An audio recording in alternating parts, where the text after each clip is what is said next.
Hi, my name is Dr. Manus. In this video, I will provide a deep dive into the role of attitudes in consumer behavior. Let's get started. The first key concept we will cover is the importance of understanding the nature and power of attitudes. Before we discuss the power of attitudes, let's define attitudes. An attitude is a lasting general evaluation of people, including oneself, objects, advertisements, or issues. An attitude object is anything toward which one has an attitude.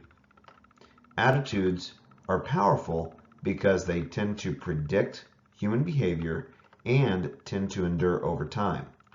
So, consumer behavior researchers and marketers would like to be able to understand consumer attitudes better because they can more easily understand what types of purchases these consumers are going to make if they have an idea of their attitudes. There are many theories of attitudes, and we're going to talk about a few in this video. One is the functional theory of attitudes, which suggests that beliefs and attitudes are influential to various psychological functions. One function is the utilitarian function, where consumers use attitudes in an attempt to maximize rewards and minimize punishment from the environment, such as when someone makes a purchase that provides a specific benefit. Another is the value expressive function, where attitudes are used to express a consumer's values or self-concept. This occurs when a consumer forms an attitude based on what the product says about him or her as a person. The third function is the ego defensive function, where attitudes are used to protect ourselves from external threats or internal feelings or conflicts. For example, smokers are more likely to ignore the fact that smoking is bad for their health to justify continuing to smoke.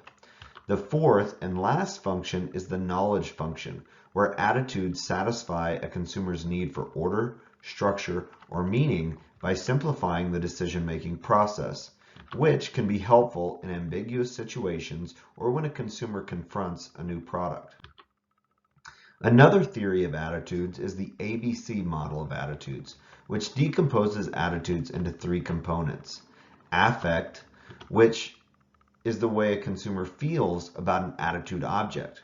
Behavior, which refers to a person's intention to do something with regard to an attitude object.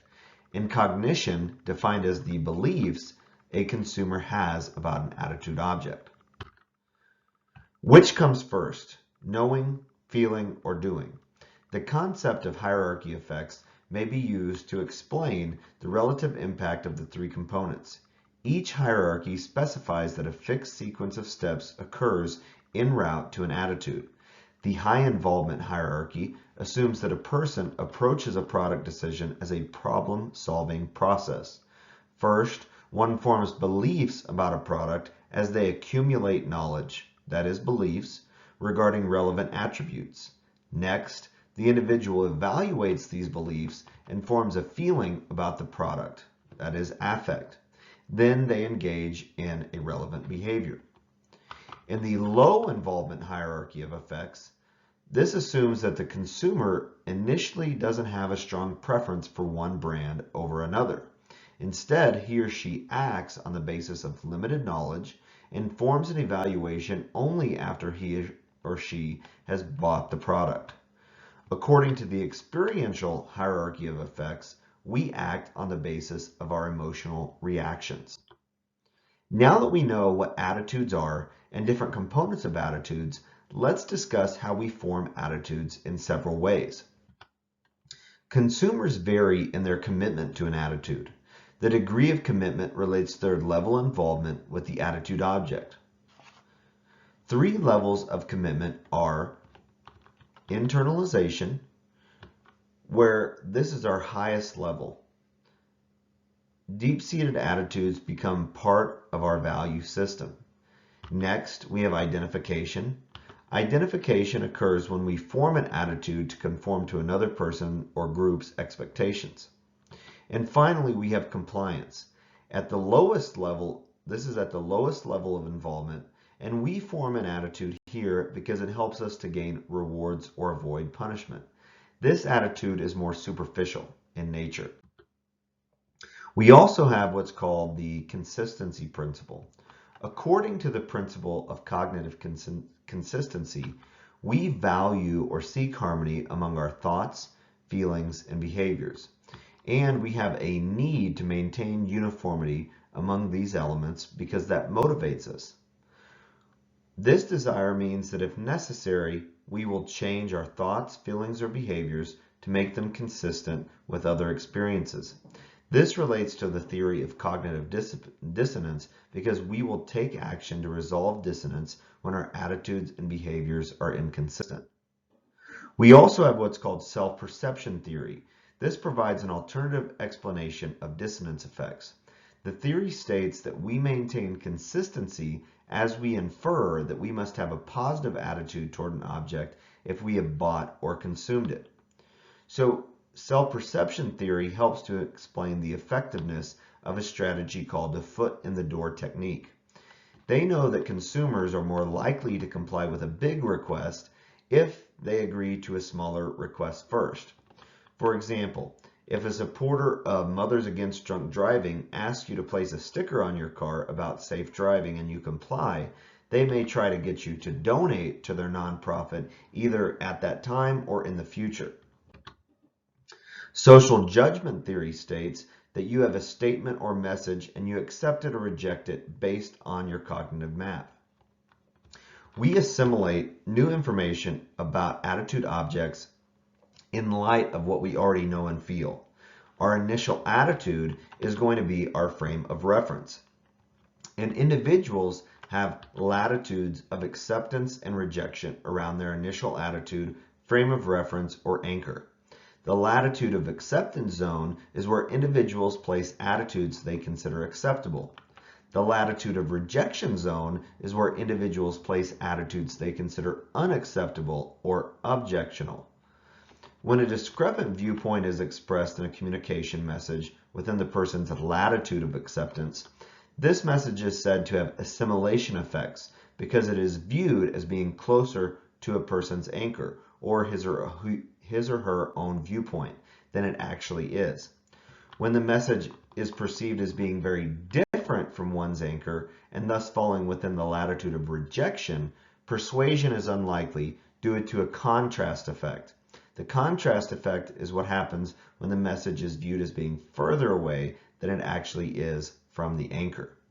One example of assimilation and contrast effects is a study that asked people to think about Richard Nixon, who was the only president to resign from office due to political scandals. The researchers then asked people whether they thought politicians are trustworthy or untrustworthy. Most participants responded according to the assimilation effect by saying politicians are generally untrustworthy. The study then asked whether George W. Bush, president from 2001 to 2009, is trustworthy or untrustworthy.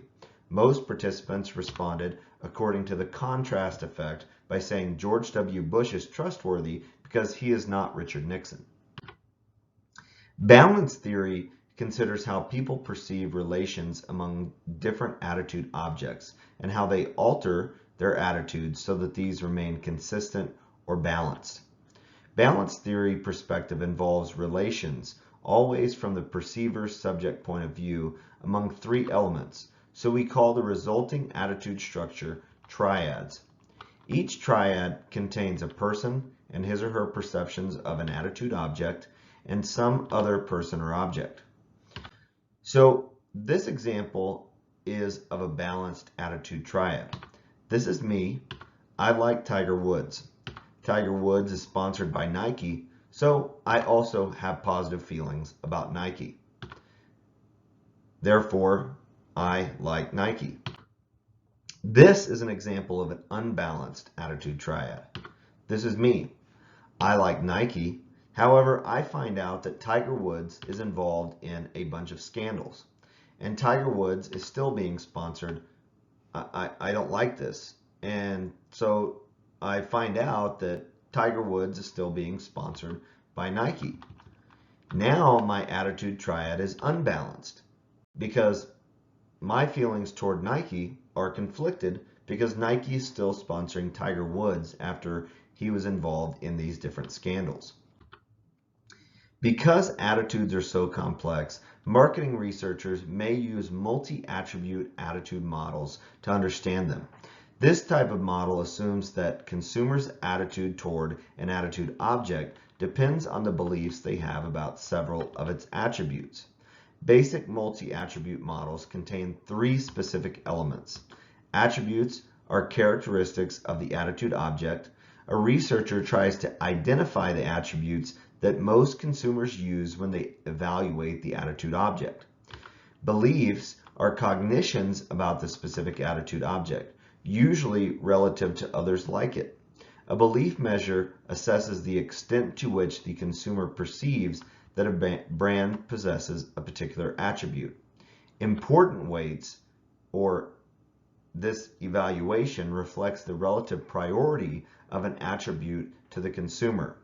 Although people might consider an attitude object on a number of attributes, some attributes are likely to be more important than others. That is, that consumers will give them greater weight. Furthermore, these weights are more likely to differ across consumers. That concludes this video on the role of attitudes in consumer behavior. If you would like to learn more about attitudes or learn more about other consumer behavior topics, please watch my other videos. If you have questions, please feel free to email me at kmanus@nmsu.edu. Thanks.